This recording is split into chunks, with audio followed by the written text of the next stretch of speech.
I've tried to record this about 3 times now. I just can't get my words right. I'm trying to be articulate and I'm trying to be delicate. This is just really, really difficult. So I've just finished reading Asking for It by Louise O'Neill, and I have to get my thoughts out. I've got my thoughts out so many times, but I'm trying to make them as conscientious as I possibly can. This review contains a trigger warning: rape, suicide, victim blaming. Those are the 3 main things in this book. Main overview of the book: Emma O'Donovan, the most beautiful girl in this small Irish town. Everyone knows who she is, the girls want to be her and the boys want to be with her. Typical. She knows she's beautiful and she uses it against everybody. She's also slightly racist. She's a very unlikable character.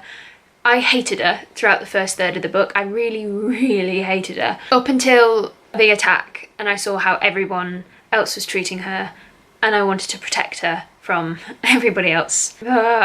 So she goes to a party, she gets a little bit too drunk at this party. She becomes unconscious. She takes a lot of drugs. She's out cold, unconscious, should be left alone, taken home, put in a cab, looked after, probably hospitalised. She's dead. She's gone. She's dead to the world. 4 boys find her like this, and they take advantage of her situation because she can't fight back. This opens up a lot of questions about consent and about victim blaming, about how a person's sexual history has absolutely no impact on what happens to them in life. A person's sexual history does not affect you. A person's sexual history does not automatically mean a yes continuously. If they've had a lot of sex with a lot of different men and that she said yes to all of those different men, it does not mean she's saying yes to you as well. All of those encounters, she gave individual consent for all of them. Because she's had a lot of sex doesn't mean she's up for grabs. There's also a lot of pictures that are taken that night. Someone is taking photos of the attack and posts them on Facebook because, well, I don't know why. I don't know why. It's horrendous. It really, really is. The way everybody reacts when they see the photographs is very, very, well, it's awful. It really is. It's just awful. Her best friends all turn against her because they think she's just completely ignored what they've said about liking all these different, about liking these boys, and the pretty one's just gone to sleep with them all. That's not what's happened. That is absolutely 100% not what's happened. I had to put this book down and walk away several times because I was just so angry for Emma. I really, really was. I had a physical reaction to the book. I felt what she felt. It's incredibly well written. You get really, really inside her head. The first half is very fast paced, and the second half is very, very slow. And there's a reason for that. The first half is leading up to the attack. So her life is going really well. She's enjoying it. Everything's fine. Incident occurs.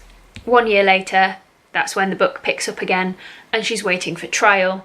So it's very, very slow and very, very difficult. Nothing in the book is described explicitly because she's unconscious. She has no memory of the attack.